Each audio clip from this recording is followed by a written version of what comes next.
meant take a piss though, right? Nah, B. You know exactly what I mean. No, I think you need to explain it real quick. Niggas, it's that time of the week again.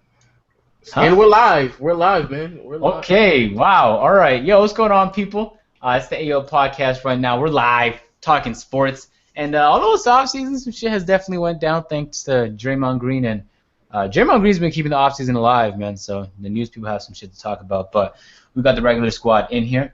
We're going to let them introduce themselves. Lo, why don't you say what's up?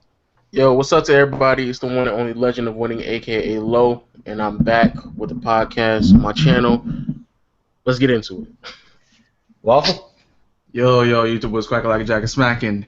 It's the greatest Knicks fan on YouTube, Waffleman68, aka Albanks Gemini.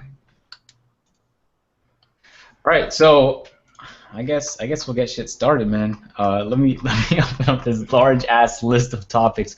Shout out to Waffleman for going in on the topics. And there was a list of most hated NFL players released. Yo, Waffle, what do you got to tell us about that list, man? Well, a few surprises on that list. I thought Eli Manning shouldn't be on the list. I mean, of course, you're going to hate greatness. Sure. Super Bowl rings. Of course, you're going to hate him. This nigga Odell right Beckham Jr. has only been in the league for 2 seasons, but I understand why he gets hate. That one game last season, even though it was just one game, I guess a lot of people just hate him for dancing. Cam Newton is getting hate for obviously doing all the dab and stuff like that. Michael Vick is number one. Now, I can understand that, to be honest. I mean, I don't feel like he should be number one because you got niggas out there committing murder and stuff like that. But Michael Vick, I guess he did kill dogs, but apparently there's a lot of females out there that watch the sport and they get offended when Michael Vick is on their team because he did a bunch of dog stuff and stuff involving dogs. But those are the females, man. But other than that, Tom Brady number 5. Of course, people think he cheats, so that's why they hate him. And they hate on him because he's great. Other than that, everyone else on the list, like Pac-Man Jones and people like Chad Ochocinco and Vontaze Burfict, those are all dirty players. But other than that, the list, it's all right.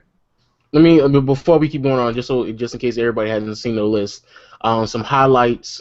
Eli Manning is 40th. Marshawn Lynch is 39th. Rob Gronkowski is 38th. Odell Beckham is 36th. Then moving up. No, nigga. I said highlights, nigga. Cam Newton is 20th. Tim Tebow, I don't know why, is 21st. That's crazy. Brett Favre is 22nd. Chad Ochocinco is 23rd. Then moving up a little bit more. Adrian Peterson is 10. Pac-Man Jones 9. Ben Roethlisberger is 8. Ray Lewis is 6. Tom Brady 5th. Greg Hardy 4th. And Ndamukong Suh is 3rd. And Terrell Owens is 2nd. Yo, wait. I just want to make this one real quick.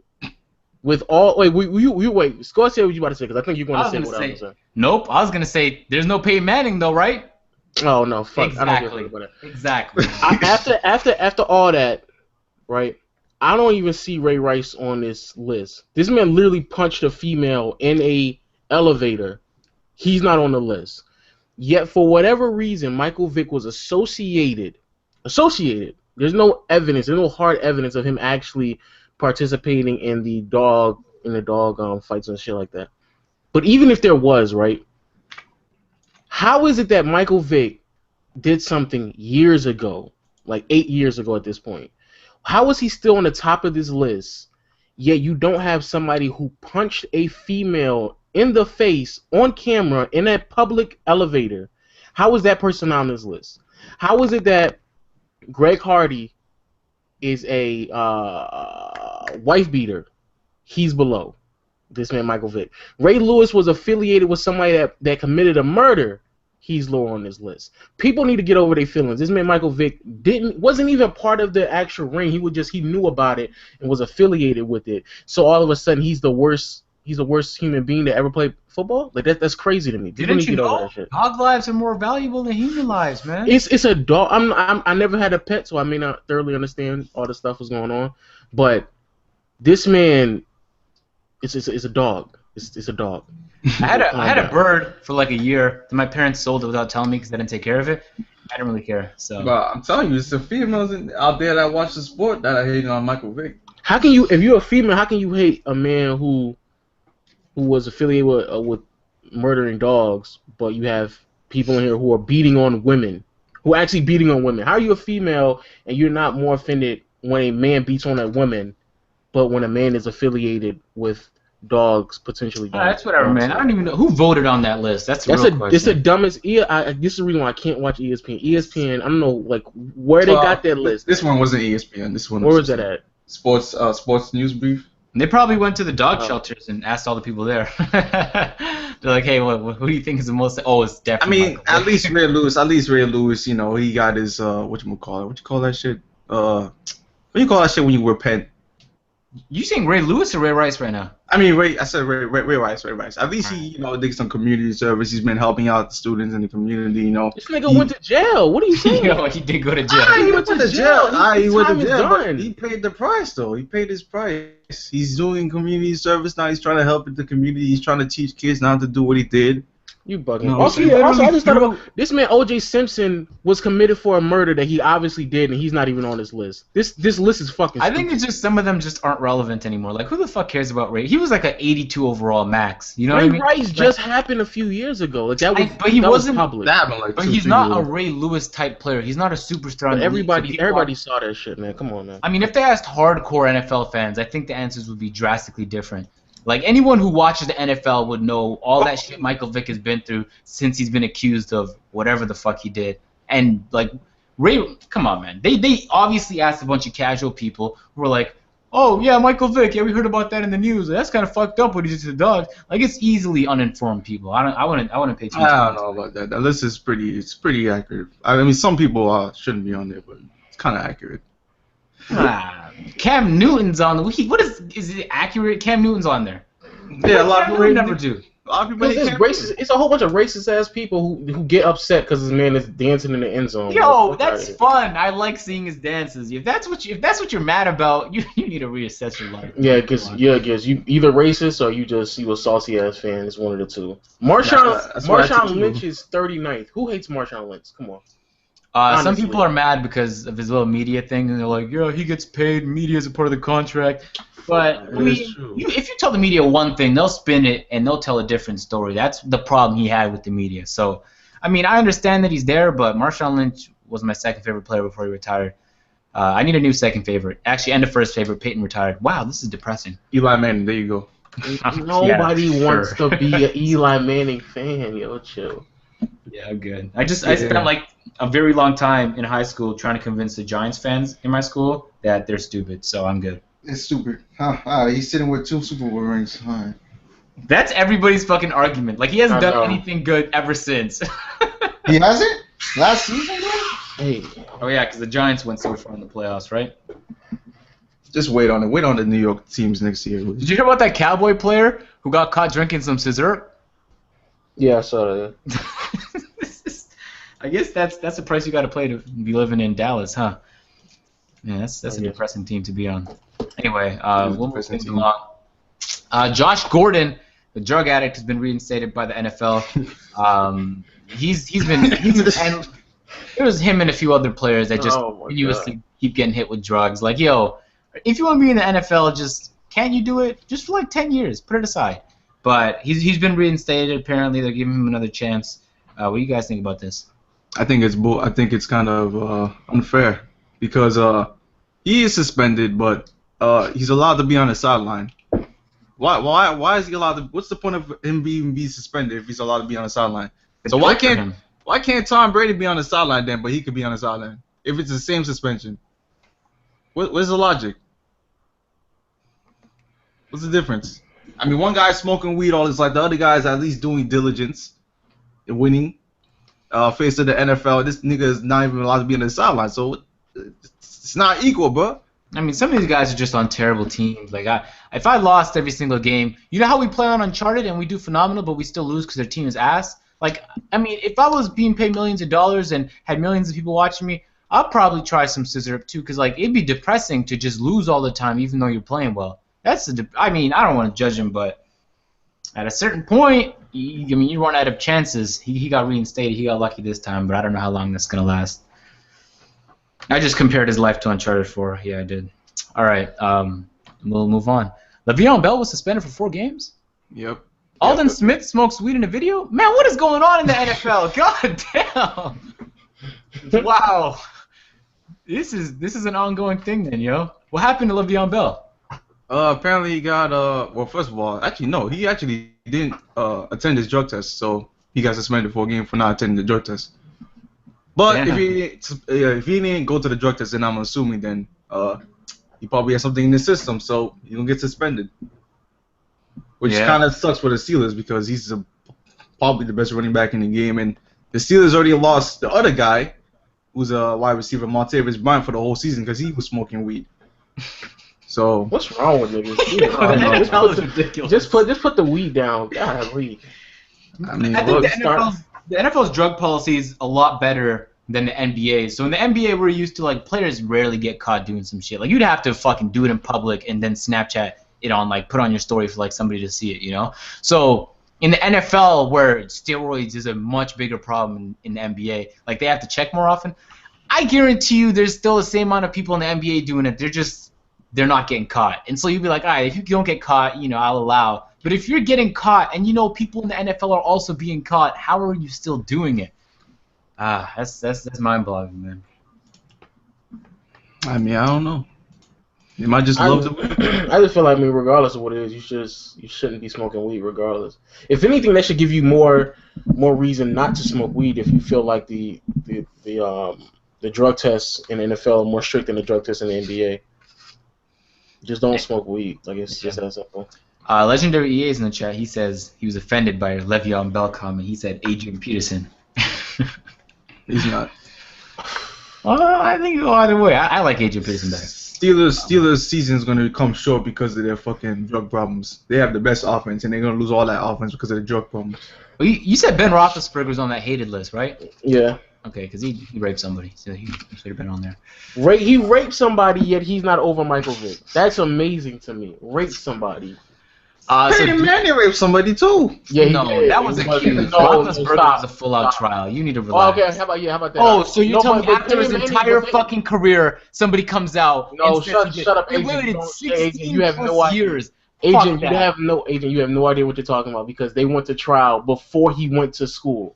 I mean, before he went to the league. So you have no idea what you're talking about. And then they brought it up 16 years later? No, you sat there and said they didn't go to trial. Peyton Manning's issue No, did but I'm go to trial. saying, obviously, if it went to trial, then they said, nope, Peyton didn't do nothing wrong, and it must have been an appeal. They Like, said the there's same no- thing to Ben Roethlisberger, though. But there's no appeal for after 16 years. You're telling me she's like, you know what? No, I changed my mind. I really want to, you know, Actually, I'm trying to. she didn't do that. They brought it up himself. I don't say this. I'm fuck saying that, this. yo. First of all, Peyton Manning, he didn't rape nobody. He sexually assaulted someone. It was two separate things. Let's be clear with that. And two, both of them, what they did, I would still consider worse than what Michael Vick did. So I don't know what's going on in the world. Y'all need it. There was no hard facts on Peyton. That guy, I've been watching him my whole life, man. All I know is that Nigga, you watch him once a week. Stop, AJ. He is the most wholesome person. Oh my God. He is so. Stop. He's trash. He's trash. Stop. You're Hey, trash. yo, agent, look in the chat real quick. No, someone said, "Where's the dream?" No, a little lower than that. I've seen that one too. All right. We'll move on though. Peyton Manning is a great dude. All right. You don't know this man. Stop. I know him. He's my favorite player in NFL history. I know him. All right. Anyway. Damn, you know what? After hearing all this shit, NFL's changed it, isn't it? Deflated footballs, niggas raping niggas beating their wives. Raping niggas. Wow. Anyway, yeah, I feel like some of the stuff they just hide though. There's probably more shit that went on in the NFL. So ESPN summer forecast for the West and the East. And is this NFL? Well, it has to be NBA actually. There's no West and East. I'm about to say, what is your problem? We saw it. We were looking at You're ridiculous. We were looking at. Well, you switched from NBA to NFL real quick. Opposite. All right. We saw these. Let me boot it up just so I can. I'm about to say, yeah, we gotta link up. We gotta charge up real quick. We gotta share it open it just up. so everyone can see it? Yeah, hold on, give me a second, yo. All right, because I mean, every time we look at some ESPN forecasts, we're like, they are on some other shit for doing this. Like, especially in the Western Conference, we're having debates about this throughout the week. ESPN, they're always wrong. First of all, I don't know how they can ever deem themselves experts. But again, this is an incredibly early prediction. I mean, no trades have been made. We haven't even seen training camp or the. That's another. I don't know why the fuck they're doing forecasts this goddamn early. Like this is like really early. Yeah, like the summer league just ended and they were like, oh, we already know who's gonna fucking make the finals. Like, oh man, Jesus Christ. Yo, they're trying to stay relevant, yo. They're trying to stay relevant. Which is terrible. Like they gotta like pull shit off like this just to stay relevant. Hold on, my shit is loading, so I'm about to pop it up. But yeah. I'm just gonna look at the chat while you got this shit done. Yeah, they are wilding in the chat. I'm not reading any of that out. Some of the chat said Peyton Manning deadass slapped his balls on some white girl's face. He did, yo. He did.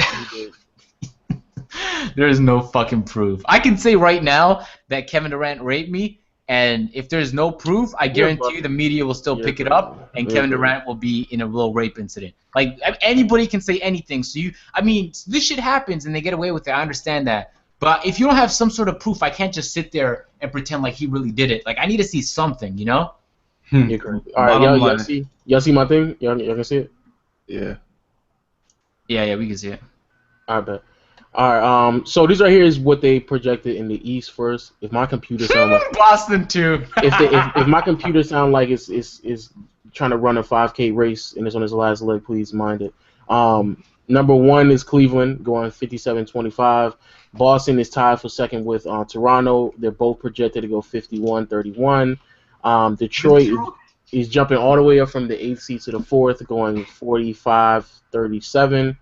They're going to be tied with the Pacers, who also going to go 45-37, which is the exact same record they had last year, which is hilarious. Atlanta's going to drop, going to lose 4 more games, 44-38. Charlotte is going to make it again, and out of nowhere, Washington, they're going to make the playoffs, which is crazy. The teams that don't make the playoffs are the Knicks, the Bulls, and the Bucks. Miami also. Miami's 12? Miami's 12th. Orlando's 13th. Philadelphia finally isn't the worst team in the league, apparently, to ESPN. And then you have Brooklyn. Wow. Well, Philly picked up Sergio Rodriguez. Awesome pickup. I think he got a couple MVPs in EuroLeague. I could be wrong. And obviously all the rookies they keep drafting. I'm about to say, they got Ben Simmons and Dario Saric. Yeah. Anyway, where do we start with this? Because I already see like a million things wrong. I'll start. I'll say something like real quick about almost a little bit of every team. Brooklyn's stupid. They don't know what the fuck they're doing. Philly obviously is still rebuilding, but it's gonna take a while. Orlando is also stupid because I don't think Serge is gonna stay after this year. Miami, the loss, they actually lost a lot this year. D Wade, Joe Johnson, Luol Deng. They're gonna be playing a lot of young guys, especially on the perimeter. And so they're going to need a lot out of Whiteside and Gordon Dragic. And I highly doubt that Whiteside plays a whole 82 season, so I don't know about that. The Bucks, I don't know what they're doing. The big question a lot of people are going to have are Knicks and Bulls. I don't know how they think that the Wizards are going to make the playoffs over the Knicks, but that's the craziest thing I've ever heard in my life. The Wizards, I don't think they're going to make it because I don't think Bradley Beal is going to play all 80. I don't think Bradley Beal is going to play 77 games. Can you go up to 4 right quick? And after that, Hornets might still make it. They lost Jeremy Lin and Al Jefferson, so that's a huge hit. Hawks, I don't know about that. 4th is Pacers and Detroit. They're tied. I'm curious how Detroit's made it that high. That's the most misplaced team in my opinion. I mean, they did have 44 wins last season, but I mean, it's not. That's what I'm saying. Yeah, they just need one more win. So you don't think the ESPN. Pacers, with Paul George, who's now healthy and has a training camp under his belt, and they just made new additions to the team, whether it's Thad Young, Al Jeff T. That team is gonna tie the Pistons. Like the Pistons played all right against Cleveland in the playoffs. It looks like they have potential. I don't disagree. I don't disagree that the Pacers would be higher, and I don't disagree that the Pistons are gonna go 45-37. That makes sense. But the Pacers I think the Pacers are gonna be higher than where they're at right there.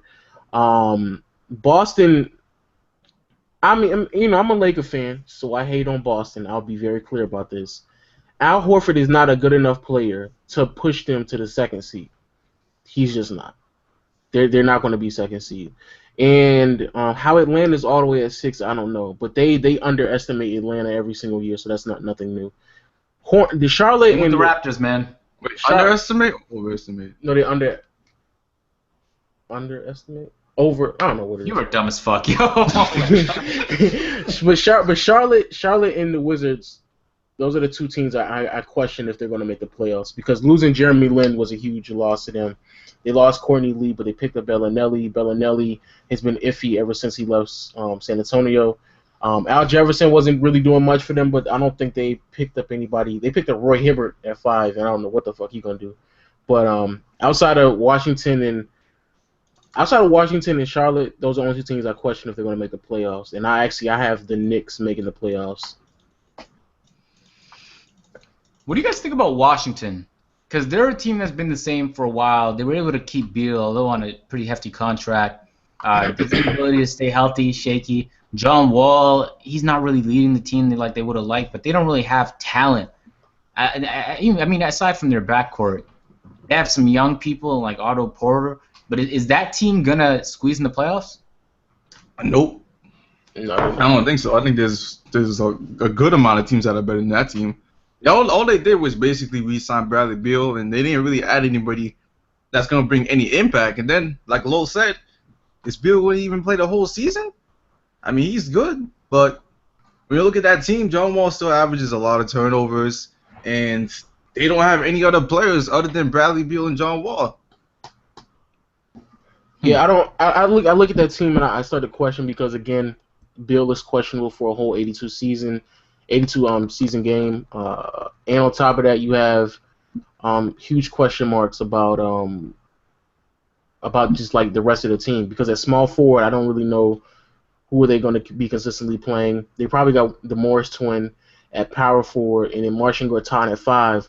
The rest of their bench is really shaky, so that's another thing that's going to be a huge question mark for them. But it's relatively the same team as last year.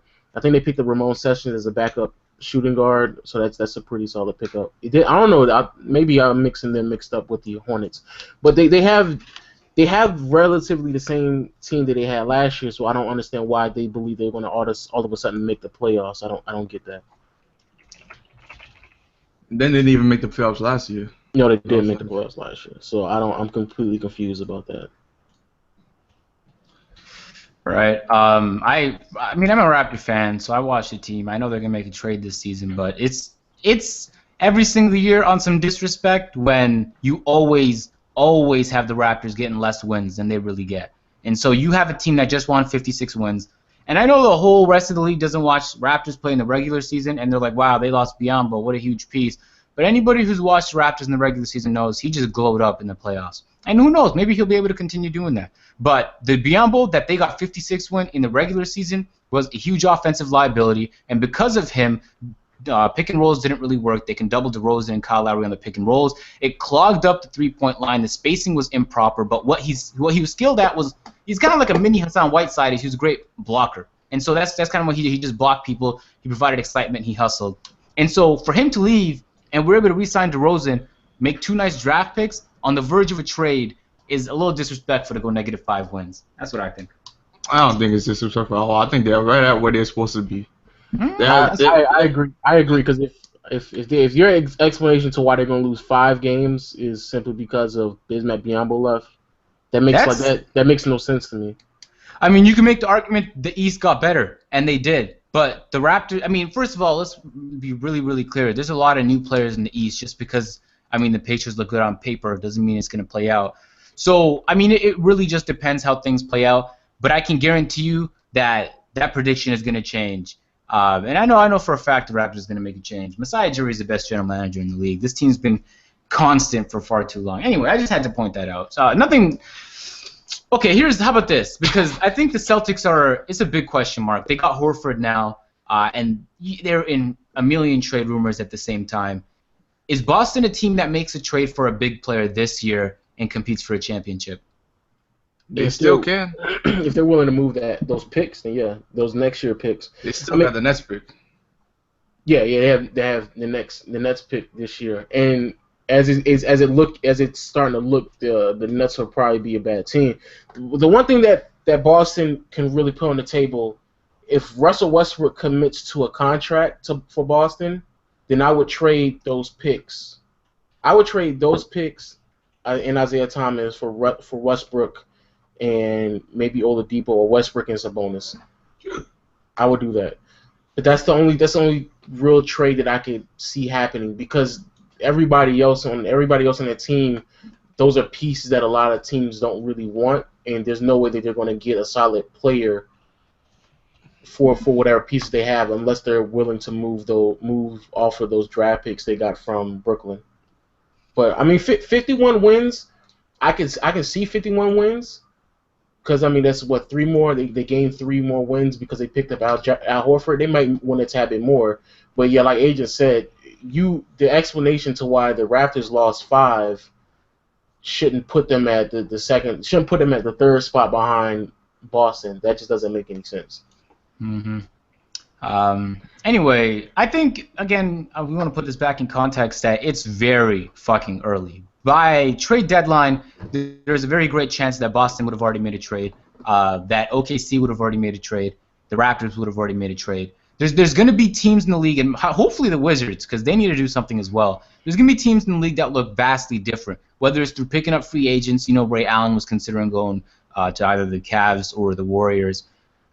So it's going to be different. So what we're looking at right now, they're going to make another version of it, and it's going to be at least a little bit more accurate. What they're doing right now is just kind of taking a shot in the dark because there's way too many variables moving around for them to sit there and be like, no, Raptors are going to get 51 wins, or Boston's going to get, like, it's really just a shot for them to stay relevant. Like, wow, ESPN put out this list, and so people talk about it.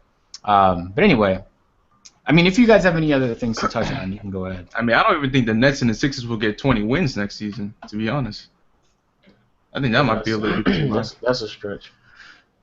They got both at exactly 20, but that's a stretch. Let me just move into the West real quick.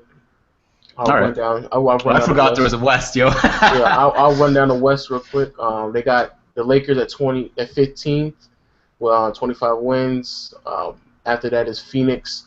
Then you got Sacramento, Denver, Pelicans, Minnesota, Dallas, Houston at 8, Memphis Grizzlies at 7, OKC at 6, Utah at 5, Portland 4, Clippers 3rd, San Antonio 2nd, and Golden State Warriors 1st. I'll say right off the rip, when I saw this list earlier, I immediately came to the conclusion that the West got extremely weaker as time progressed, because I'm not trying to look down upon any teams or anything like that, but Houston shouldn't still be making the playoffs with a 41-41 record. And as good as Memphis can play, and as good as OKC potentially can be, those are 2 teams, even with Russell Westbrook on OKC, and even if Marc Gasol stays healthy, those are 2 teams that 4 years ago would not make the playoffs. They flat out would not make the playoffs in the older East, or 4 to 6 years ago. Which is a shame to see how slowly the East has deteriorated. I mean, the West has slowly deteriorated over time.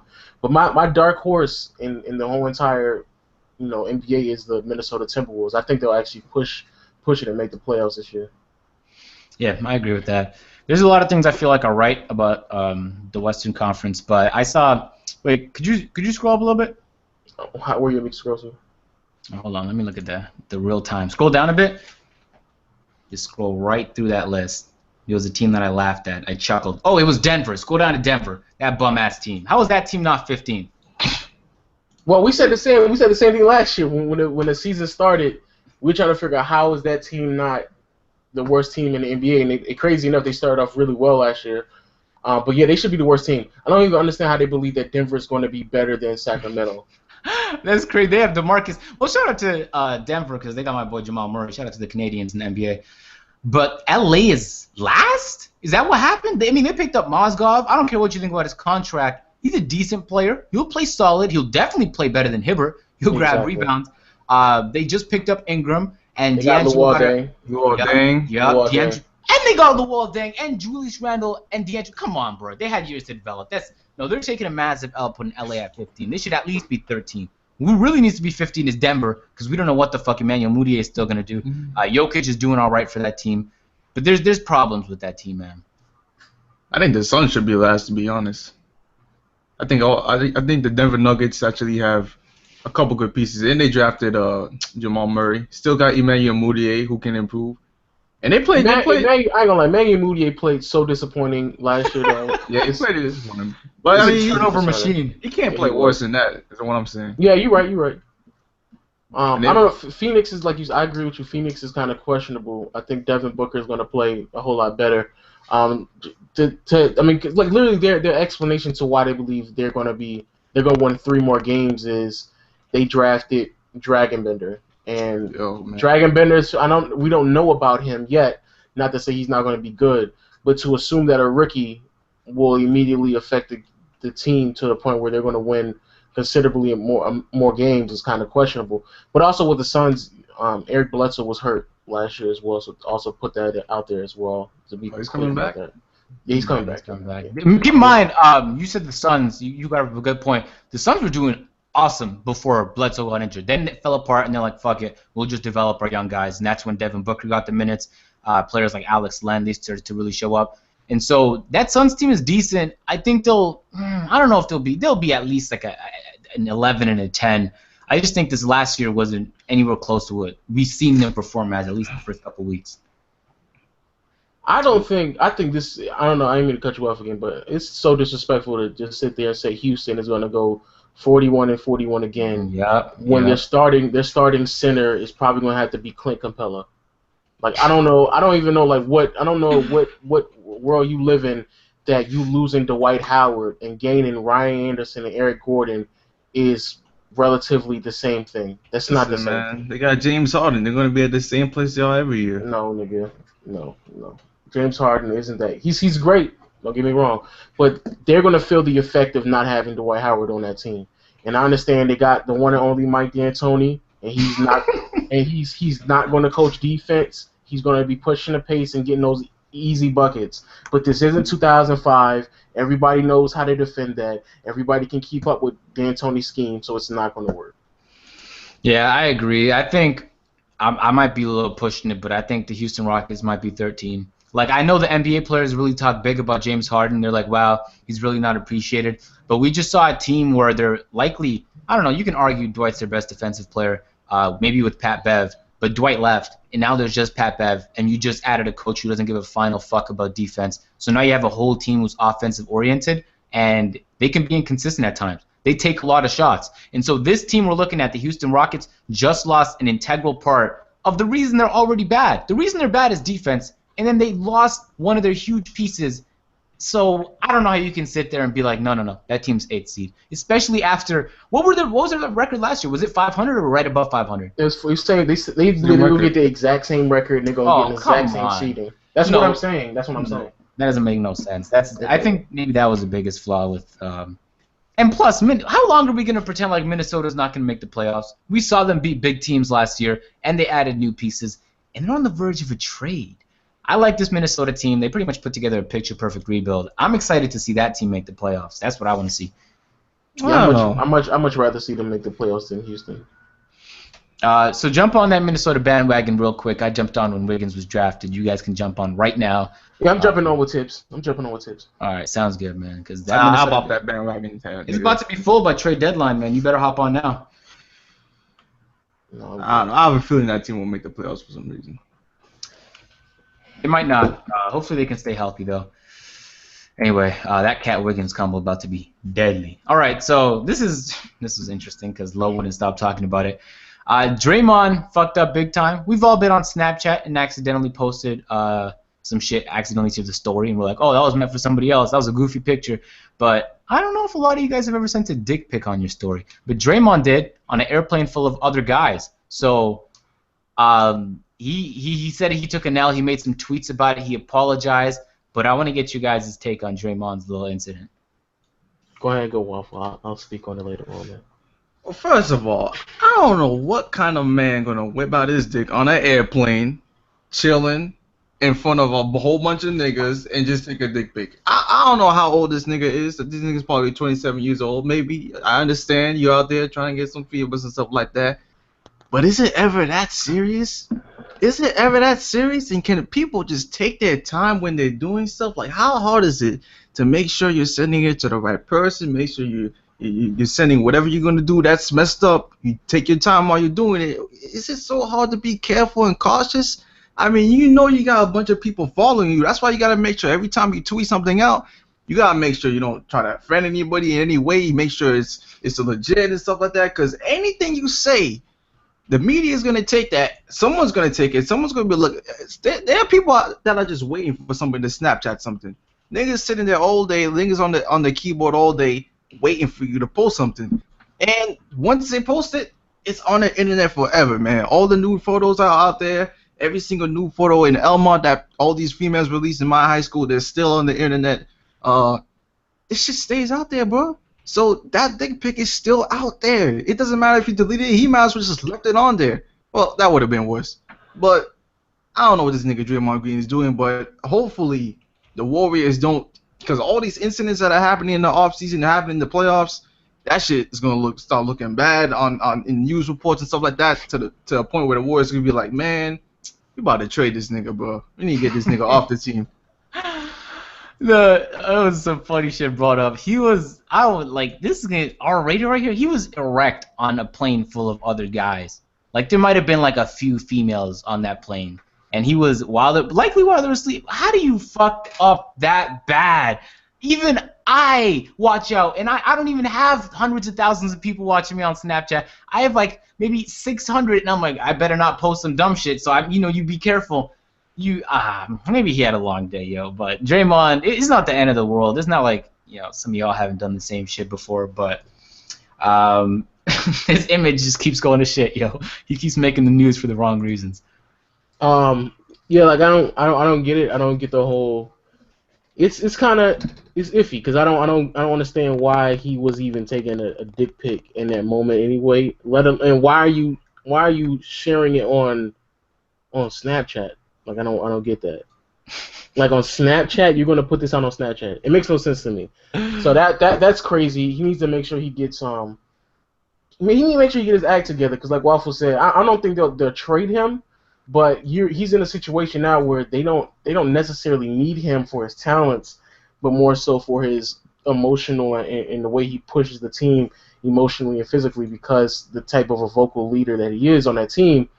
And so if his best attributes, which is his emotions that he evokes on the team, if that starts to spill over. And it overcomes a team, and now that's what's making the news. All the other things that he does, and he's punching people and stuff like that, and getting to altercations at clubs and sending dick pics. Like Waffle said, it's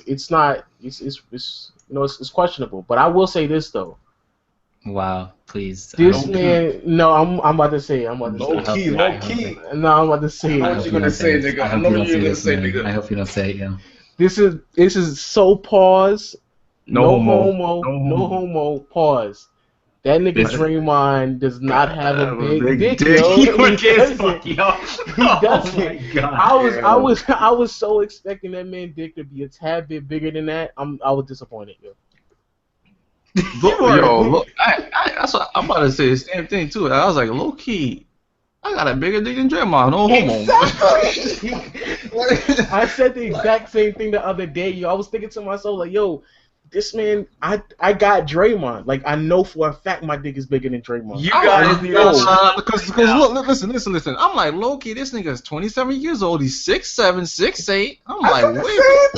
I'm like, low-key, no homo. But wait a minute here. You know what I'm saying? Like, I'm for sure thinking because this nigga is an NBA player, 6'7", physically built, I'm thinking everything is there. You know what I'm saying? Why are we talking about this nigga? Grown man. He a grown man, yo. Grown man. And so then when I peeped it one time, I was like, oh, that's a dick. Then I happened to click on it again, and when I saw it again, I was like, yo, my dick is bigger than Dray. I can put on the list of niggas I know I got a bigger dick on. Draymond Green is on that list now. That's crazy, bro. That's why he messed up, bro. That's really why he messed up, yo. You gonna be and all them niggas. If you seen that video of them fucking niggas on Team USA making fun of him, yeah, they were making fun of him. They're making fun of that nigga, yo. Are y'all done? No, they were making fun of him. They were like, yo, this nigga got a small dick. They were making fun of him because he fucked up. If I posted some shit like that, and then I wouldn't expect my friends to start analyzing it. That's like you guys. I mean, we didn't know. I didn't have to analyze. It's because as soon as I saw it, I was like, yo, his dick isn't bigger than mine. He was done. I mean, yeah, he messed up, but at the same time, it's like you got a small dick, nigga. So exactly. Yo, Crispy said the black community is no longer associated with you guys, and I wouldn't. No. We're not continuing this. I just want to say, nope. Stop. I know for a fact. I was just saying it wasn't as big as I thought it was. That's all. Wow, you thought it was a certain. That's what you should have titled the podcast. You should have. I got a bigger dick than Draymond. All right, we're not talking about that no more. And Draymond wouldn't be canned from the team. That's like canning Marshawn Lynch for not speaking to the media. No, they don't need Draymond Green. He's the fourth best player on their team now. I know, but he's still a 90 overall in 2K. So. Alright, but they got a 95 and a 95. I'm about to say he just picked up a 90. That doesn't mean throw away the 90 though. Come on. I'm not saying they're not gonna throw him away. If they trade him, they're obviously gonna get a lot of ads. Just because you got one of the juicy water, you know when you go to the store and you get a juicy watermelon, just because you got that one that's a little too watery doesn't mean you throw it away. No, he's throwawayable. That's what he is. No, you need to chill out. I'm just saying if they want to keep messing up the image and Draymond out here getting besides even the dick pic. I mean, this man like a few weeks ago got into an altercation in a club where he's physically like getting in altercations, and he had to go to court for this. So this is not like this is the first thing we're talking about. And even before that, I mean, this man was speeding down the highway going 135 miles. Like, come on, like he's not. It's other shit that he's doing too. Dark Scopes in the chat has it on point. He said this is the conversation for women. That's exactly what I'm fucking thinking. You don't see how can a woman sit there and say my dick is bigger than Draymond? No, but they sit there and analyze that shit. That's fucking. I didn't analyze it. As soon as I saw it, I was like, yo, my dick is bigger than nigga Draymond. Yo, there's no problem saying that, right? I mean, he's an NBA player. All right, we'll continue on to relevant NBA news.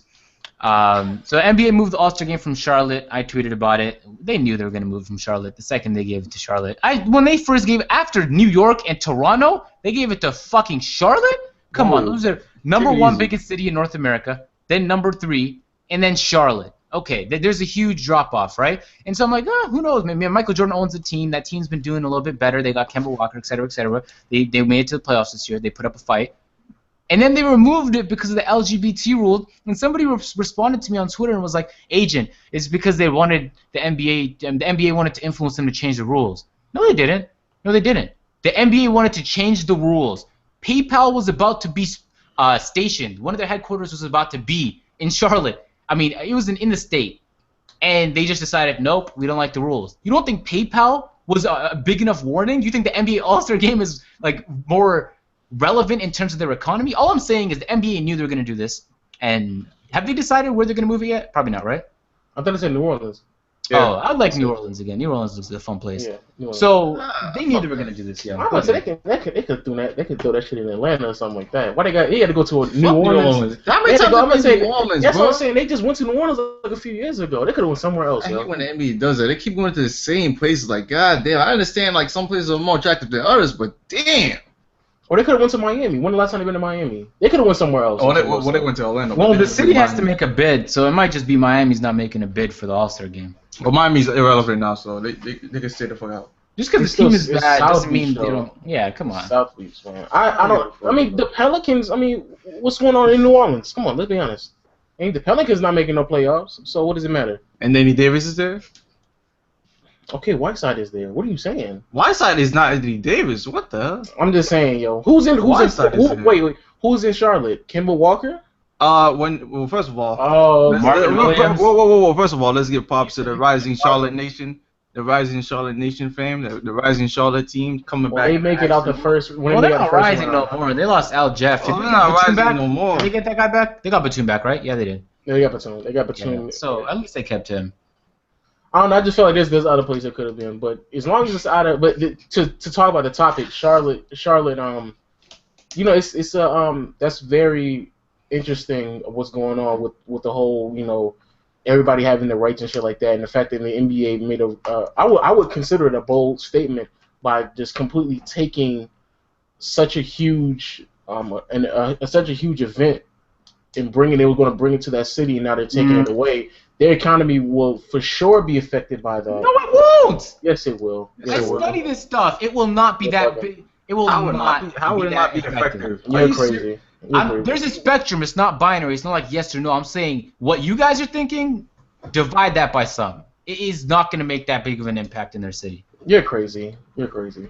I'm telling you this because I just finished my sport finance class 3 months ago. I'm regardless of what it is, that's money that was going to be made that's no longer going to be made. I get that, but there's a lot of arguments and studies that prove that a lot of the money that they say is being generated because of sporting events would have already been being spent. They said 90% would have already been spent in other avenues, whether it's the movies, whether it's at a restaurant. And so the impact you guys it still has an impact. That's true. I'm about to say it's still I don't care if you talking about dimes and nickels, nigga. It's still money. No, but they're losing money. The real impact is the intangible benefits. Is making Charlotte a place that people actually. You're right. You're right. That for sure is a bigger benefit. I mean, a bigger loss because now it's a stain on Charlotte because now it's going to be even harder for them to move forward because so many other companies and organizations have withdrawn out of Charlotte. I agree with that.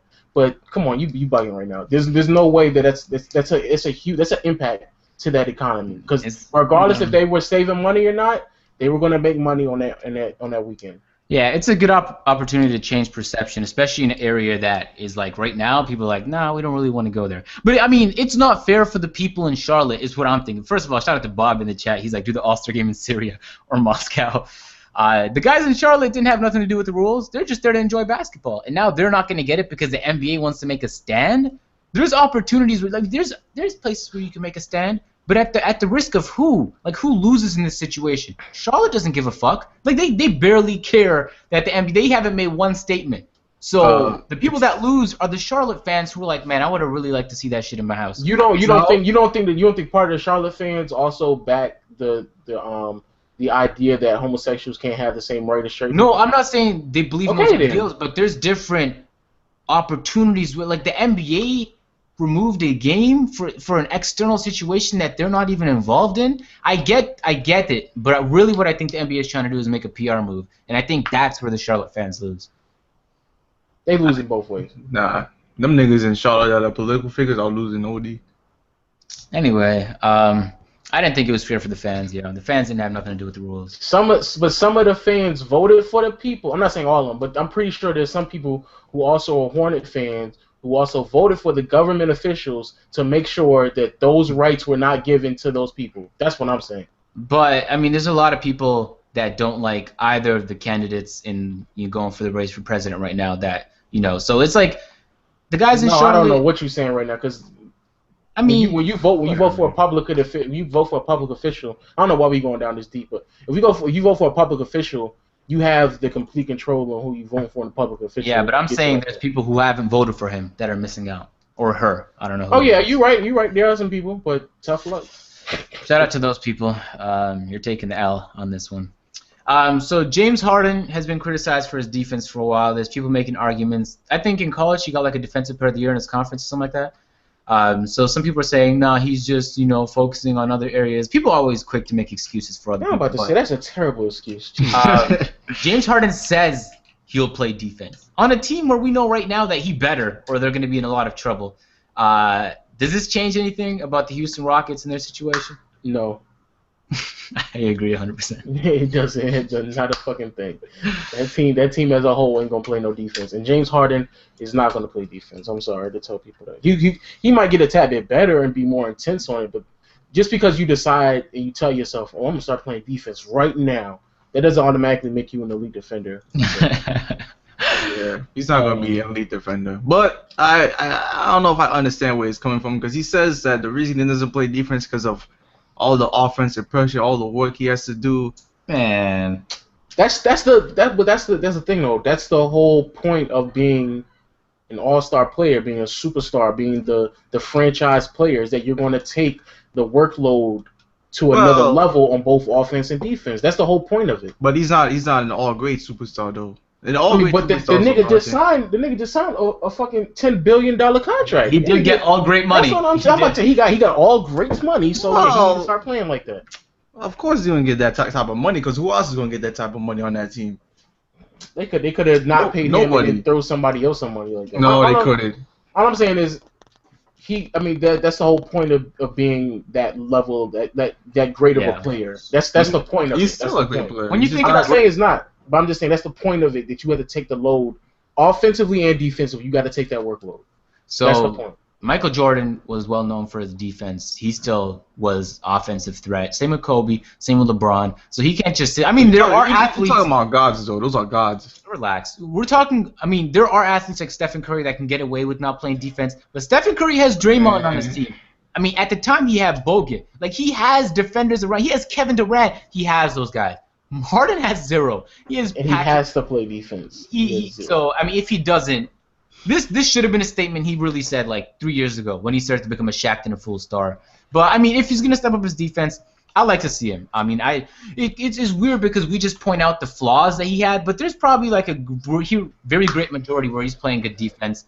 You can throw his lateral quickness or his ability to stay in front of people into question, but we'll see, man. We'll see if it makes sense. I just think that defensively, even if he wanted to play defense, he won't even be smart defensively. That's what I'm saying. It's a difference between, because if you look at the top offensive players in the game, you wouldn't put anyone that says, you can't say that, between Curry, Harden, Durant, Melo, Lillard, you don't say that they played. No one out of that group really plays specifically great defense. But when you look at Harden and the rest of those guys, at least the rest of those guys play at least smart. They could be at least smart sometimes defensively. Harden is just, he doesn't give a fuck. He don't. And that's what I'm saying. You can't just automatically just say in the offseason, I'm gonna start playing defense right now for the rest of my career. Like it's actual skill that goes with it. There's actual studies. I mean, on tape you have to study and look over to understand how you're gonna fight over certain screens. Are you gonna go over or under? There's more to it than just saying I'm gonna just start playing defense. Okay, here's where I play devil's advocate. I'll play devil's advocate here because a lot of the time it looks like when he just sleeps on defense. Sometimes he just sleeps and you're like, okay, you need to hold a massive L. And that's the year he gets a Shaq and a full MVP. But there's other times where it's obvious that the team as a whole has such little chemistry, and this was easily apparent that there was just assignments that were slept on. Like, when we're playing Pro-Am and somebody sets a pick on me and I get mad at somebody else for not hedging the pick, I feel like he's in a situation like that all the fucking time. I ask this, I say this, and you think that's going to be better under D'Antoni? That I know that's the mistake they. I don't know if it's a mistake. We'll see if it's likely a mistake. It's a mistake. But there's a lot of times where there's help that should have been played. There's rotation that should have happened, and Harden's sitting there like, well, he'll point at. You'll see like games where he just points like, yo, you should have fucking defended that, and people clown Harden, although that's somebody else's priority. Now Harden should have ran over there regardless. But it goes to show the chemistry was just not there. Maybe with Dwight Howard gone, things will change. We'll see.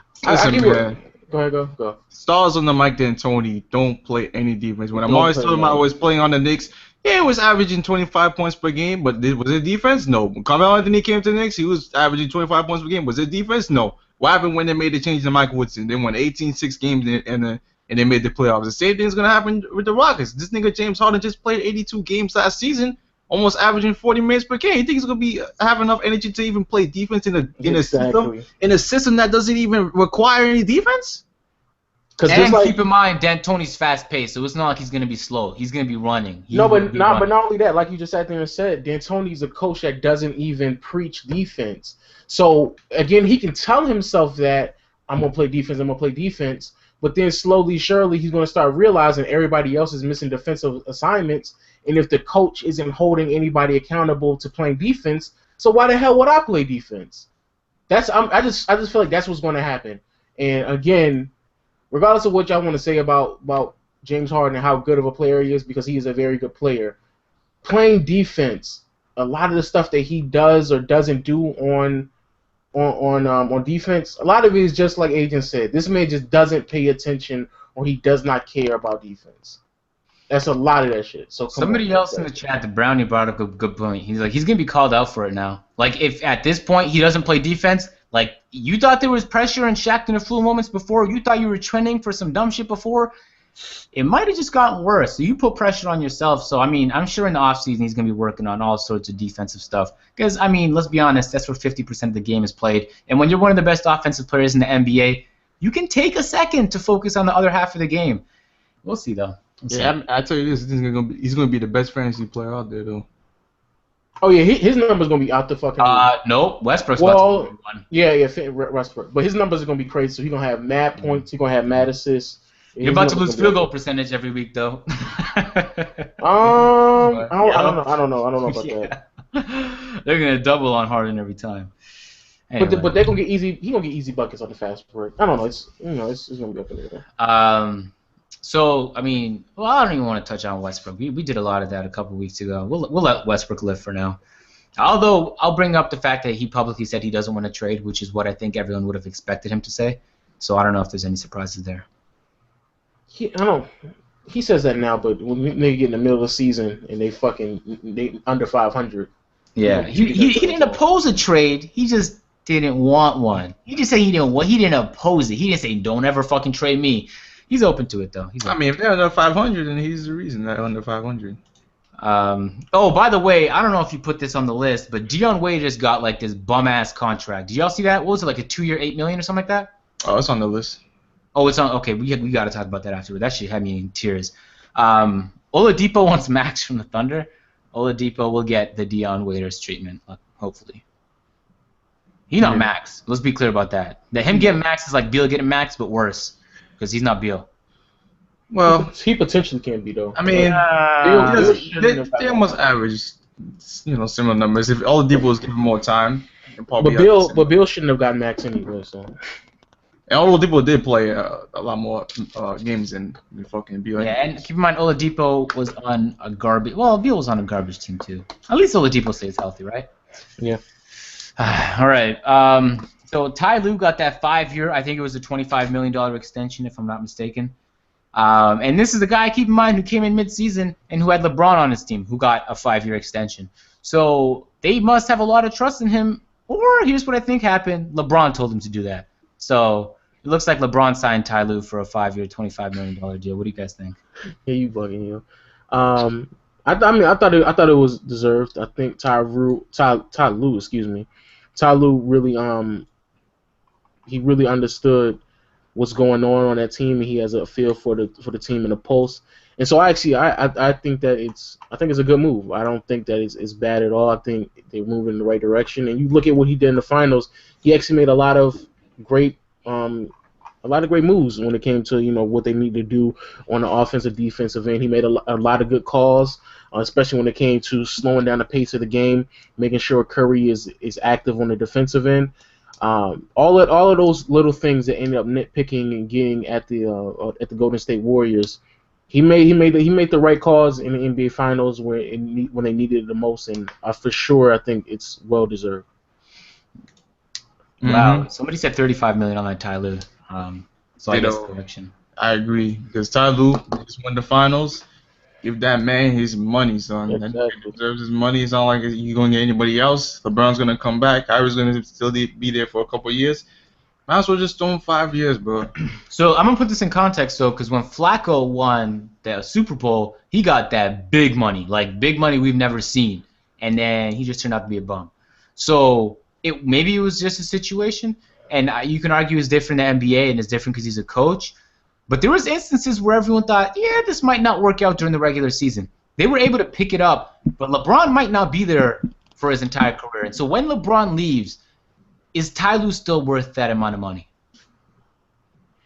Yeah. I think honestly, I still think he is. I still think he is actually.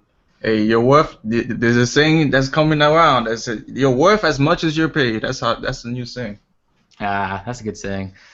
Except, I'm going to bring this back. I'm going to keep saying it until they implement it one day. I honestly and thoroughly believe that the coach's money should be implemented in the entire team cap, because I'm tired of teams hiring coaches for a shit ton of money because they're just willing to spend it. And so the guys that don't have the money to spend that shit, like smaller city teams like Charlotte, won't get the top coaches because New York will overpay for them, and then New York will just cut him 2 years later, and they'll just pay him the rest of the money because it's not on the cap. So, I mean, one day that coach's salary is about to be on the cap, and the Players Association is going to be mad as fuck. All right, we shall move on to the next topic, which is the Trailblazers signed CJ for a 4-year, $106 million. They re-signed Mo Harkless, but they missed out on a lot of people considering this was the team with, I think, side by side with the Lakers, the most cap space heading into free agency. They just couldn't attract nobody. Mm-hmm. I told y'all that. I told you and Nick Smith that nobody's not going to Portland. It's pretty obvious. Certain teams aren't able to attract certain players just because of the city or state that they reside in, and so that for sure wasn't a great example of it. And like I told y'all, regardless of how good that team looked on paper, nobody wasn't really going to, entertain the idea to go to Portland. I don't know what the Portland. I mean, I guess since they signed CJ McCollum back, they have their all core pieces for about like 3 to 4 years now. But I don't know, man. I mean, this nigga CJ McCollum is gonna be making a lot. He's gonna be making a lot of money next season, which is gonna go up. But I mean, you got CJ McCollum making a lot, Lillard's making a lot, Evan Turner's making a good amount, Allen Crabbe off the bench is making a good amount. I don't know if they think this team could actually maybe compete in the future, but I guess they just wanted to keep their core, but they ain't winning anytime soon. Yeah, they got a lot of potential. Do you guys know if they re-signed Myers Leonard? Yeah. I think they did, yeah. All right. Because I feel like that was a big piece that they didn't want to miss out on. But they took massive L's because I thought, like, yo, you got to snag Howard or Hassan Whiteside if you got that amount of money. And if you can offer the max and they still said no, you got a lot of work to do past just paying players. You need to change the perception of your city because that's a major problem right there. They basically re-signed everybody except they just gained Evan Turner, who they only got Evan Turner because they oversigned for him. But. Yeah, that's another thing too. That's what they're gonna have to end up doing is just overpaying for players if they want to bring them and convince them onto the team. Because like you said, that team has solid pieces. I feel like they didn't miss some. They lost somebody. I might be mistaken, but they have solid pieces in both Damian Lillard and C.J. McCollum. So it's not like it's a team that has absolutely nothing. And we saw them with a good handful of success, so, without LaMarcus Aldridge. So you can, of course, put that towards the coaching staff or at least the role players there. So if a player such as Hassan Whiteside or any big name free agent decide to go there, they for sure would have not only been able to be implemented into the system, but also see some form of success. But again, like I told you and Nick earlier in the offseason, nobody's not going to want to play for Portland. That's just what it is. That's an interesting thing, man. I'm going to study that shit because I think it's really neat when there's teams like Brooklyn and Portland who just are doing so bad that they really have to overpay for players, and then they don't have cap space to sign important players. And so you're in a really just a lose-lose situation. I want to see a team that made their way out of that and whether they had to just take an L. And I feel like you should just take an L and go for draft picks. But when you're the Nets and you don't have your draft picks, it makes life a lot more difficult. Yeah. All I know is that the Trailblazers ain't signing anybody soon. They're gonna be cap strained for like a good 3 years. Well, we'll see. They might be able to draft, we ain't gonna see shit, nigga. You don't think players play with Dame though? 3 of their players take up like $65 million of the cap already. Yeah, that's a lot. That is a lot. You gotta see shit. Yeah, Allen Crabbe off the bench making $20 million. All right, so we'll switch it up with the Knick talk. Amar'e signed a one-day contract to retire with the Knicks. He's from New York, apparently. So that sucks. Amar'e retired along with Kobe and Tim Duncan. And Peyton Manning and Marshawn Lynch. So if this isn't a weird year for sportsmen, I don't know what is. And Calvin Johnson, right? Yeah. Yeah. Shout out to Amar'e. If you follow me on Twitter, you saw what I had to say about Amar'e Stoudemire. One of the greatest power forwards of the last 15 years. Crazy enough, he was able to stand out and have some pretty solid years in a league full of Dirk Nowitzki, Tim Duncan, Kevin Garnett, Chris Webber. He was still able to find his way, even though there was a lot of high-profile names in the mid-2000s, early 2000s.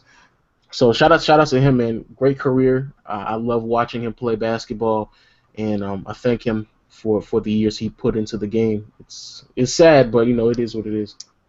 Yeah, his career just dwindled real fast. He went from being a lead player, dunking on everybody, to just the knees just went down, son. Knees just blew out.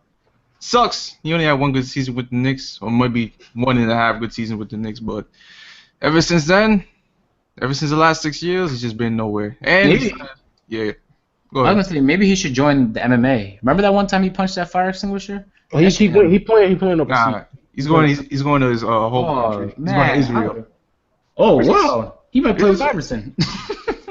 Oh, chill. Which is, I mean, I don't know. I couldn't do what people like that do, man. I mean, people they just retire and they just move to a different country to play basketball. I don't know if I can do that. But shout out to Amar'e. He says he's been to Israel a couple times. That's his hometown. So, Israel's His hometown.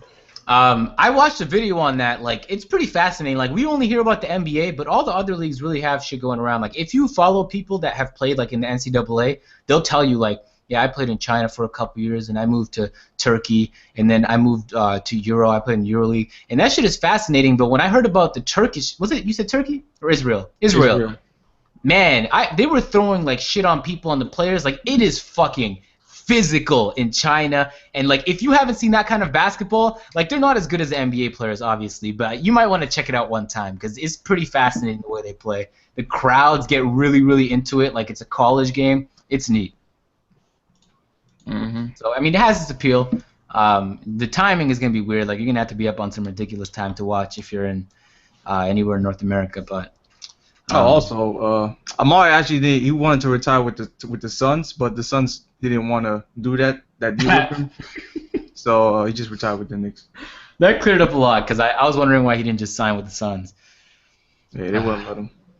Anyway, so Derrick Rose is in hot water because he called the Knicks a super team.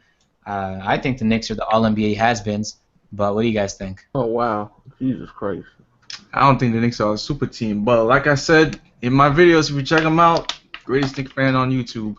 The Knicks have a possibility of being a top 4 team in the East. There's potential. I think the work that everyone's been putting in the offseason, trying to stay in shape. Derrick Rose did play 66 games last season, so let's take that into account. But Derrick Rose believes that he'll be an all-star. Maybe that's the reason why I think he thinks the Knicks are a super team.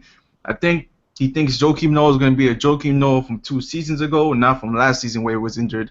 He thinks that he can get up to all-star caliber player again. And with Carmelo Anthony, of course, being there, and Porzingis emerging as a rising star, then you got Courtney Lee, Jennings off the bench. He really believes the Knicks are a super team. When you look at the other teams in the East, if you take that statement into account, him being an all-star, Porzingis being a rising star, Joakim Noah being a Joakim Noah where he was 2 seasons ago, and Melo, of course, being Melo, then he might have a good argument for them being a great team.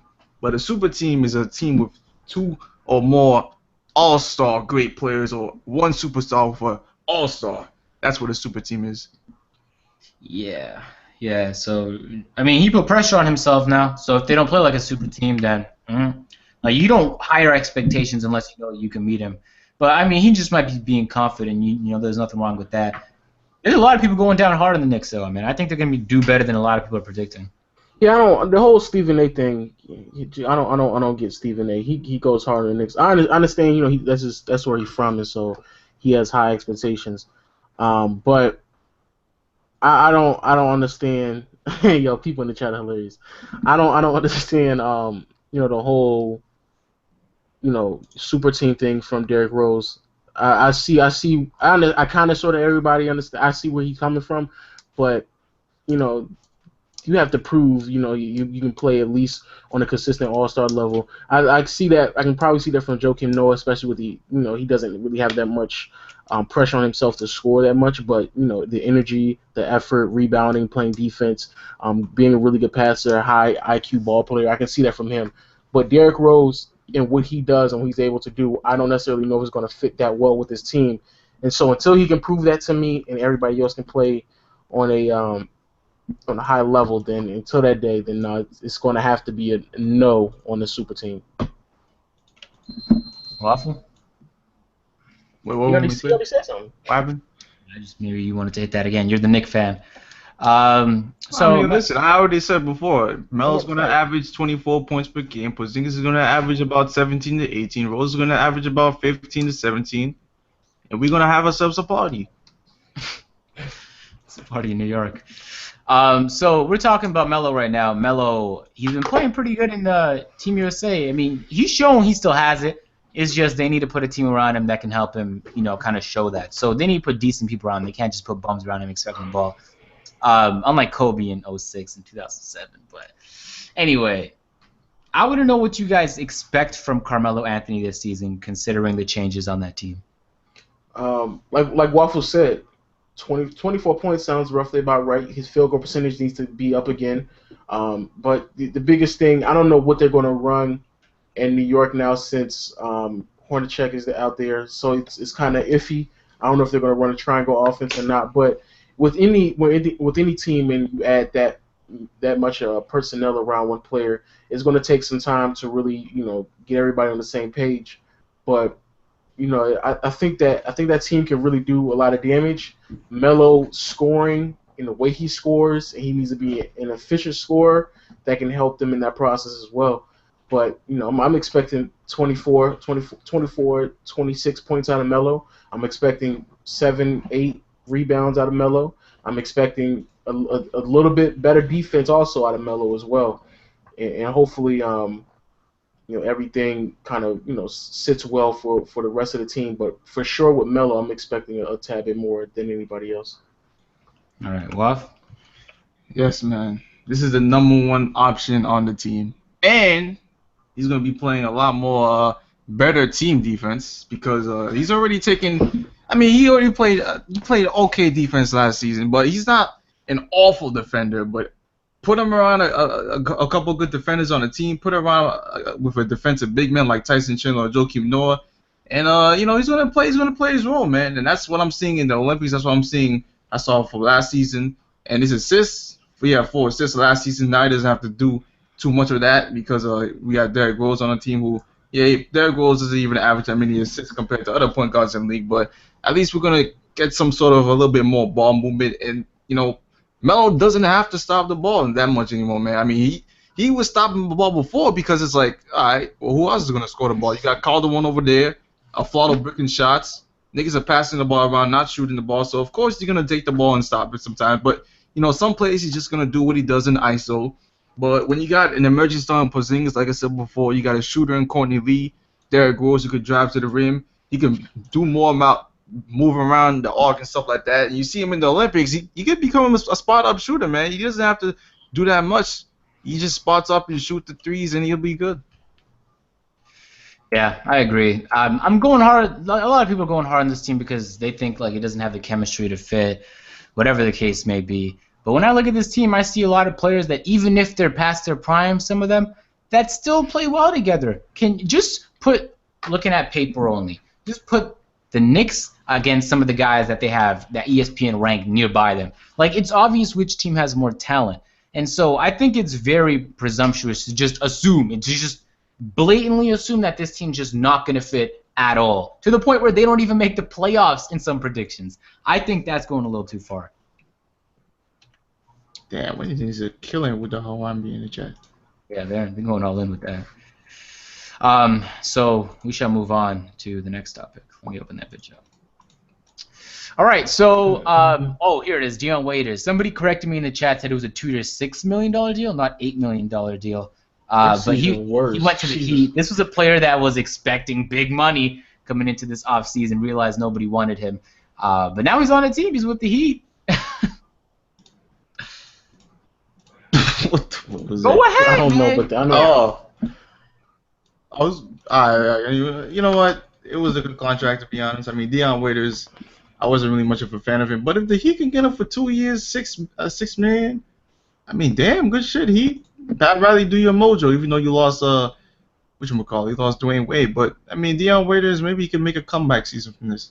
That man Pat Riley took a major L. That nigga went from Dwayne Wade to Dion Waiters. Fuck out of here. That man Pat Riley took a massive L trying to play his cards right. I don't know. After what Pat Riley did, he's, of course, when we talk about a liquor organization, what he did for Magic and Kareem and them back in the day, you got to put some respect on his name. But how he's been dealing with a lot of these younger players, especially because people have the option to leave, unlike they used to do back in the day. So he can't finesse his way to keeping a whole bunch of players under contract for a very long time.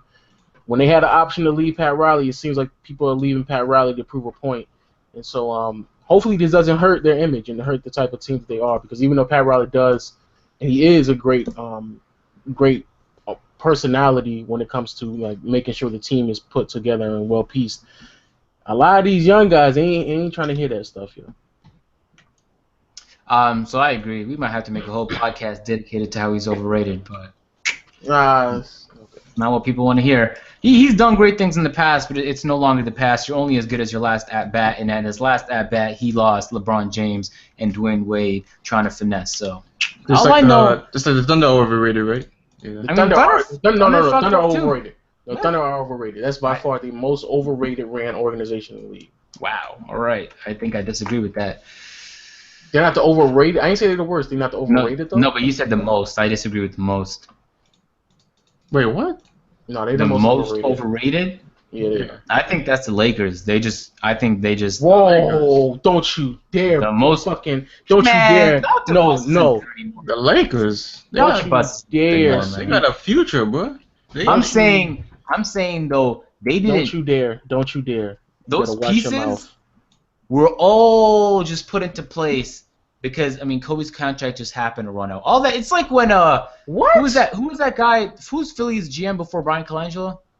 Sam Hinkie? It's like Dr. Bus just set him up like Sam Hinkie set up Brian Colangelo. Like Dr. No. Bus passed away, and there was serious doubt over the next 3 years about whether this team would be anything. Then the two GMs even said that I think whoever is it Jeannie Bus? Yeah, Genie Bus. Yeah. She said that I mean if we don't do some shit in the next couple years, then I'm gonna resign. And Don't so you I was dare. like, that's a bad look right there. But I mean the drafts they've done in the last couple years have saved them. But I think the drafts they've done.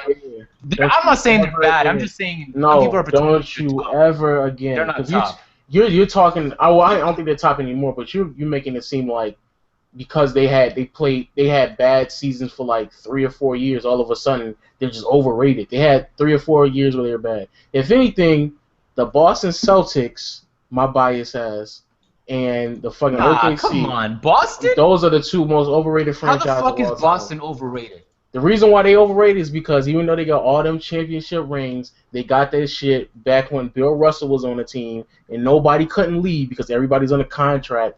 This nigga Bill Russell just handed them all them championships. Outside of the Bill Russell era, they only had really one other era of greatness, which was the Larry We're talking Bird. about right now, though. Right Oh, now. we talking right. Oh, but even if we talking about, but right now, nobody doesn't believe I'm that. not talking about historically. That would be a fucking. That would be defamation. That would be incredibly wrong. But I'm even, saying even if we now. talk about right now, nobody's not saying that the Lakers are a great organization right now. There is a lot of people saying, "Oh, they fucking signed Yeah. Ingram and D'Angelo. They must be great." No, ain't nobody saying that. But still, I would still take OKC over them. I would still take over. You think OKC over who?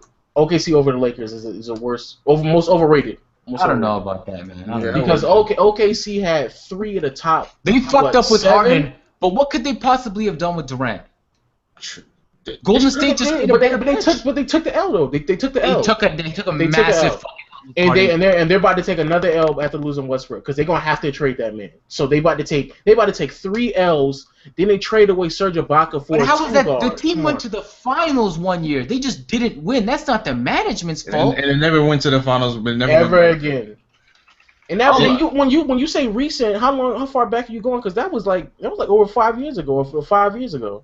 That was a long time ago. That's that what I'm saying. You saying recent? What are you saying? Yeah, since like 2000, since that was maybe like 2011. 2012. 2011, bro. But I mean, it's the same general manager, right? Because I'm saying it's recent for the Lakers because Dr. Bus passed away, and so there was new management. I'm just saying what they've done, even You're when wrong it with is the that new. Celtics, though. You're wrong with that. Oh no, okay. Well, the Celtics not in the past 5 years, no. But when I talk about OKC, even the players they drafted, who like when they drafted Kevin Durant, they had the second pick. Greg Oden was already picked. So who else were they going to pick? Kevin Durant. When we look at Russell Westbrook in that draft class, all the other great players already drafted. So Russell Westbrook only made sense. And if anything, when it came to the James Harden draft, that's you're simplifying it because How there was am some I process. simplifying Because the it? guys underneath Westbrook, right, maybe now they're ass, but at the time there's a lot of people like, wow, that guy maybe could have gone in this place. That guy, like, No, right? not this is- Westbrook. Westbrook Man, you're played really capping good in hindsight college. right now. You're capping hindsight. I'm just telling you. I'm just saying what they've done isn't all that impressive. I'm not saying it's not good. I'm just saying it's not that impressive. That's all I'm saying. It's not all that impressive.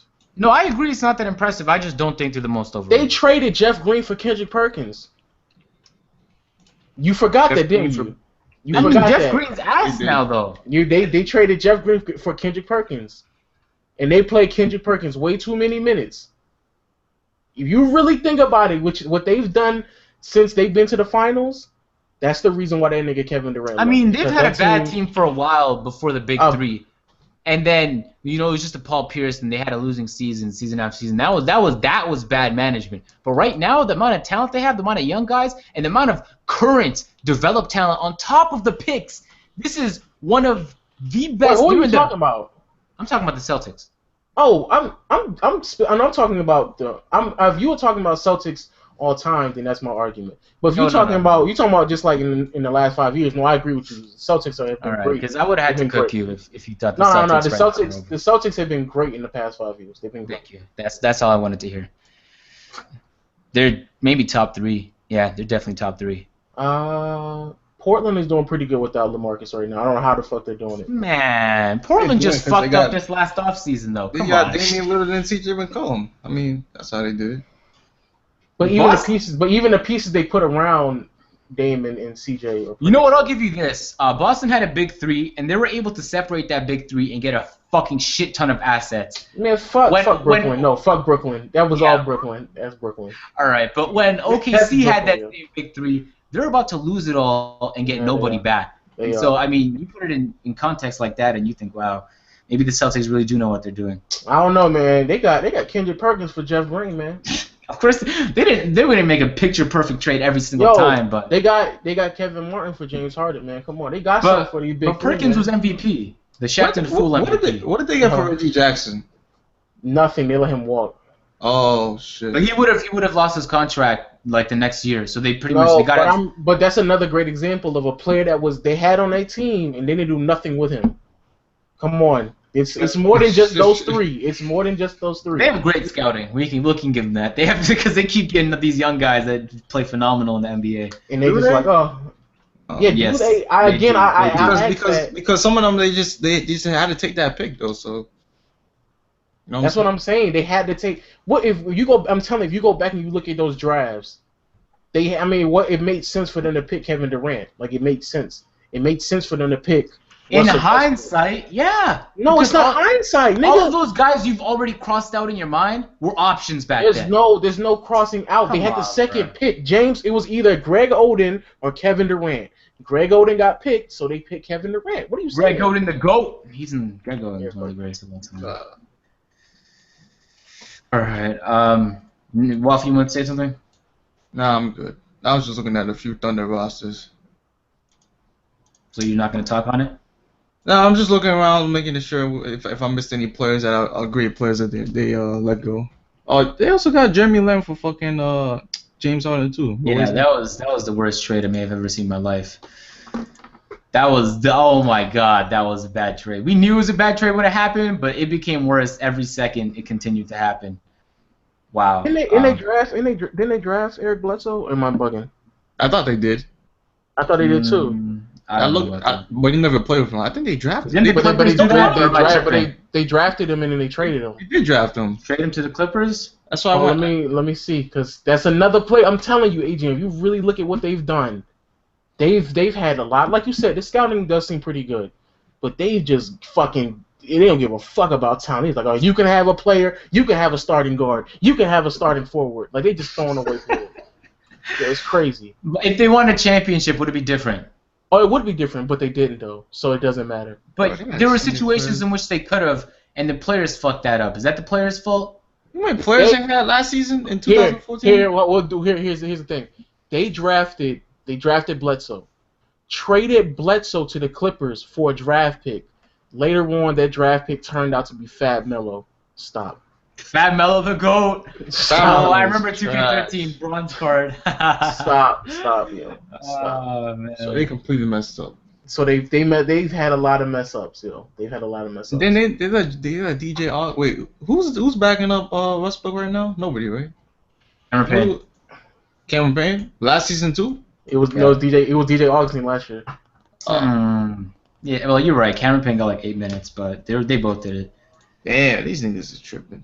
I remember when we were talking about last season. This team is so deep. This team is deep. We knew that though. We knew they were deep, but now these niggas lost. Ish Smith, Stevie. Wait, and then they got Fab Melo, and then they traded Fab Melo with the Jeff Green and Kendrick Perkins trade. Come on, man. Stop. I'm sorry. No, I'm sorry, yo. I can't no more. I can't, yo. I can't. Oh man, I don't know anyone overrating that team though in terms of management. Nah, they lost a pretty good amount of talent. They did, yo. Last season they lost Ish Smith and Lance Thomas. They lost a lot. Ish Smith, nobody wants that guy. He's been bouncing around forever. Oh, word? That's true. He was in the Pelicans, 76ers. He's been around the world. We got any more basketball talk? We get into this game talk. Oh, we got Brandon Bass and Raymond Felton join the Clippers. Nobody doesn't care about that. Oh, yeah, that's true. We got Clippers JaVale got more McGee. deep, though, right? Clippers got more deep, way more deep now, Oh, right? true. They got the donut. They still don't have a small forward. Exactly. That team's ass. JaVale McGee to the Warriors. Hey. So as if Oh, they're not he already. is? Hey, JaVale. He's back. JaVale McGee. He back. Yo, he gonna be on primetime TV at least once a week, every goddamn week. Oh man, it's gonna be fun. So David Lee is now on the Spurs. Man, everybody's fucking going to the Spurs, the Warriors, and the Cavs, huh? God damn. What the fuck are the Cavs getting? They might get Ray I don't know Allen, what you know? you talking about. They might Ray get Ray Allen is not coming. If he Yo. didn't come out of retirement for the past 2 years, he for sure ain't coming out. He's been working out though, so he's been That's keeping what up. I'm saying. Why people keep asking, oh, Ray Allen about to come back? You're not coming back. He would have came back already. I wish if he signed with the Cavs, he would have got another ring. I would have liked that for him. Exactly. Anyway, Rudy Gay, he said that he's trying to move from the Kings organization. I think when he saw them draft, when they saw him draft 2 big men, he's like, nope, I'm done. This is it. No, I'm out of here. So they need to do something with him and DeMarcus before they lose it all. That's probably no one's overrating that team. I apologize. We know that team's ass. Man. Aside from that, what else? I think that's it, man. I think that's Team USA, but that's not worth talking about. You know they're gonna win the gold. Yeah. I think Waffle just wants to talk about Melo. Is why he put. No. I didn't want to talk about that. Right.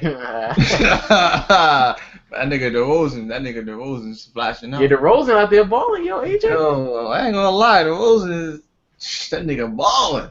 That nigga more DeRozan. That nigga's the best bench player on Team USA, fam. Oh, stop. He is. He's a 6-man, boy. Killing. I thought he was starting. He's not starting? No. Fuck No. I remember saying I thought he was starting. No, nigga. Wow. Relax. We need him. Can he play for Canada? He's been here long enough. He has a Canadian citizenship. Oh, wait, I'm sorry. I'm looking at these Madden stats, these Madden attributes. Since we done with this shit, some of these numbers are just ridiculous. How is Cam Newton? He linked it in Skype. Oh yeah. So Madden put out their attributes. You screen share it real quick though. You right. I need to stay up on my stuff. You right.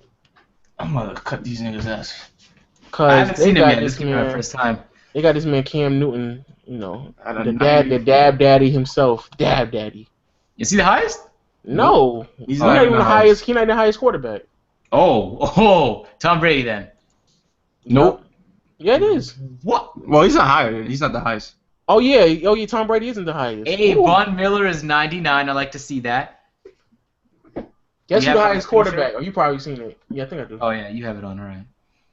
Aaron Rodgers. Aaron Rodgers. Don't fucking lie. Aaron Rodgers, his acceleration is at 81. That's what I'm talking about.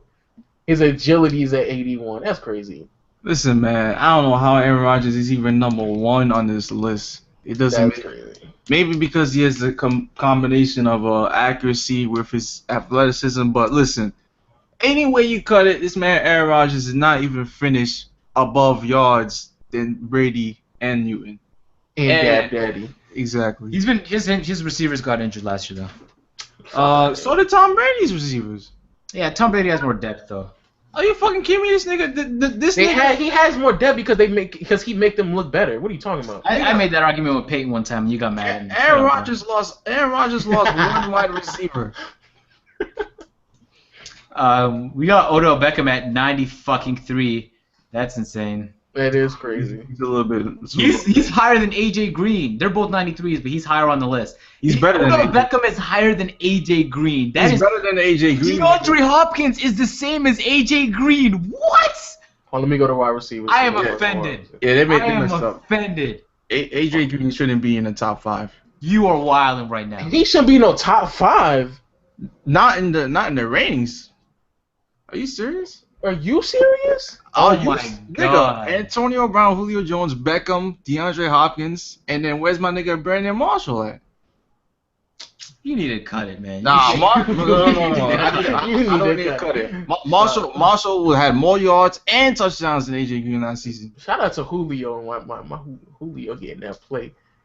Patrick Peterson has a 91. I don't know about this list, man. He's tied with Darrell Revis. But Norman, what was his name? Because I get it confused with Norman Powell. Josh Norman. Josh Norman. That guy is atop the fucking list. Come on. Yeah, bro. maybe he Come might on. be a little bit too high. He might be a Brandon little bit Marshall taking massive L's with that New York Jets shit. Bro, he's 89 now. Jesus Christ. yeah, underrated. Steve Smith's still an 89 in the goddamn game. This nigga didn't even play last season. That's the problem. I know, that's what I'm saying. He's still an 89 though. Man. Yeah, Waffle is right. Exactly. They got Decker. They got Decker 87. Man, it's sad I don't see Peyton on here no more, man. It's really fucking sad. I ain't gonna lie, I think about that too, because when I put in 2K for the first time, that nigga Kobe not gonna be in that game. Well, he not gonna be on the regular teams.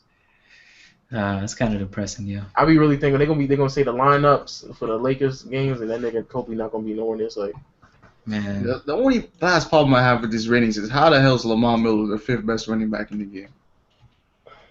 How, Sway? This man finished like 13th in most yards, and he's the 5th best running back.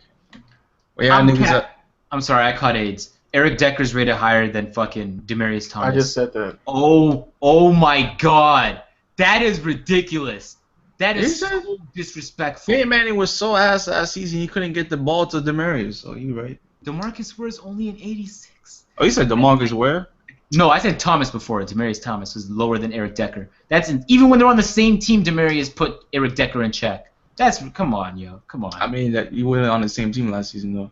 I know, but I'm just saying it's not like he played well. It's just because who's the quarterback? Geno Smith. They had somebody else there. That Jets team is a disaster. That Jets team is a disaster. I'm looking at you goddamn ratings. Jesus Christ. That Jets team about to be ugly. Yo. Man, at least Gates is still an 85. That guy was balling last year. Yeah, I mean 85 though. Yeah, like that's what you looking forward to? Delaney Walker got a 93, so I don't know. He was balling last season. Yeah, I had him on my fantasy team, man. I know all about it. Anyway, yeah, I'm done. I'm just gonna keep like crying myself to sleep if I watch this. This list gets worse and worse the lower I go. Oh man, yeah, I'm done with this list. Anything else you guys want to touch on about that list? No. Shout out to my Giants, boy. Shout out to the Giants. I didn't see Eli Manning. Where is he? Yeah, that is true. Where was he? I didn't see him in the top. I didn't see that man. I didn't see him in no top 5, top 10. Oh, that nigga's 81 overall. Hey, They're right. There you go. There you go. They ain't no too low. They right, yo. Like you said, man, they right. Nah, they wrong, boy. Nah. Listen, man. Eli Manning hasn't missed a single game in his career. What does that have to do with his attributes? Oh, wait. Let me finish. Goddamn, nigga. Since 2004, he's never missed a single game in his career. He has led the NFL in interceptions about twice. That's true. He has. What? Did you just diss him in your little abode? No, I think he's reading the comments. Listen, I'm getting to the point, bro.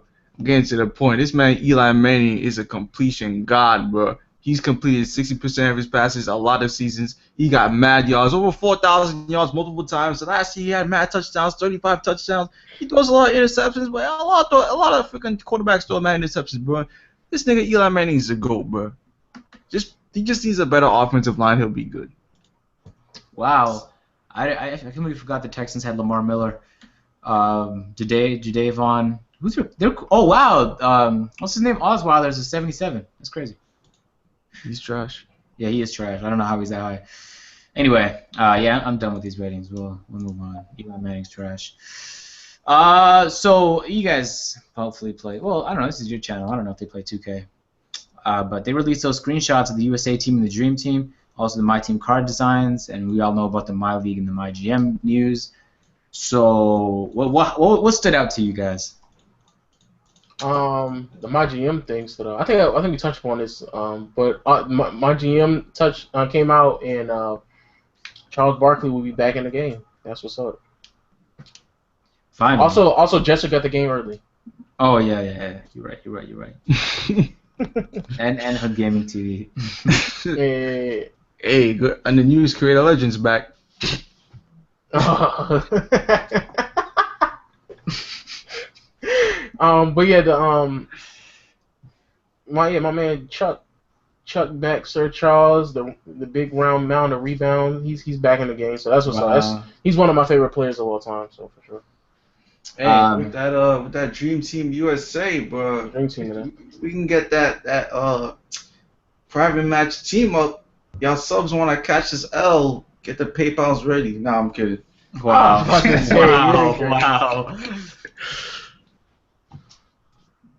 Wow. But that's it. Yeah, that's it. That's all the topics, man. So, you didn't say nothing about it, but okay. Cool. Man, yeah, I don't really care about that shit. You bet you do, niggas. Shut the fuck out of here. So we'll end at this note. We'll get into the concluding statements right now and start off with Waffle Man. Peace out, nigga. Oh, with the quickness. Low? Yo, shout out to everybody in the chat as always, man. Shout out to everybody who's subbed to the channel. Shout out to everybody who's liking, subscribing, sharing my videos. The last time we did a podcast, I think I was at like 1.5 or around 2K. At this point right now, I'm at 7,000 subs. Videos are blowing up, and I owe everything to y'all, the people who are watching and shit like that. So for sure, shout out to all the fans and the people who consistently watching my videos and sharing the videos and shit like that. Is that it? Facts. Look at the description and you go subscribe. Is he roasting your description right now? Nothing's in my description. Not right now. The chat's been going all in with the Harambe talk. You know that gorilla that got killed for no reason because that dumbass kid and some stupid ass parents? Wow, the kid is a dumbass? JLP. You're right. I did more dumber shit. Well, no, I never jumped into I never jumped into no. But I did some pretty stupid shit. Like, I didn't want to get into that. Yo, shout out to Crispy. Yo, shout out to Lord Crispy, yo. Anyway, Low hit 7K. Well, he's going to hit 7K by the end of today. Crispy hit 50K. That boy CO Pride hit 60K.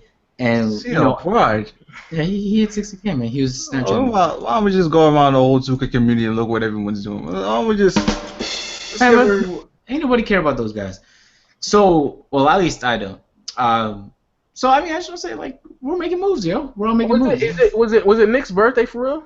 Yeah, it was. It was. Shout out to Nick. Yo, happy birthday, Nick. Well, not today, though. I think it was yesterday. It was like 2 days ago. You guys are tripping. Sorry, there's some shit in my throat. Pause. Wow, pause, yeah. It was the day that Nick scored 27 points. All right, so we'll catch you guys in the next pod, as always, 9 p.m. Shout out to Brownie. Shout out to everybody. I don't need to like specifically say shout out to people. Shout out to everybody. As I was saying, 9 p.m. Eastern is when it regularly goes live.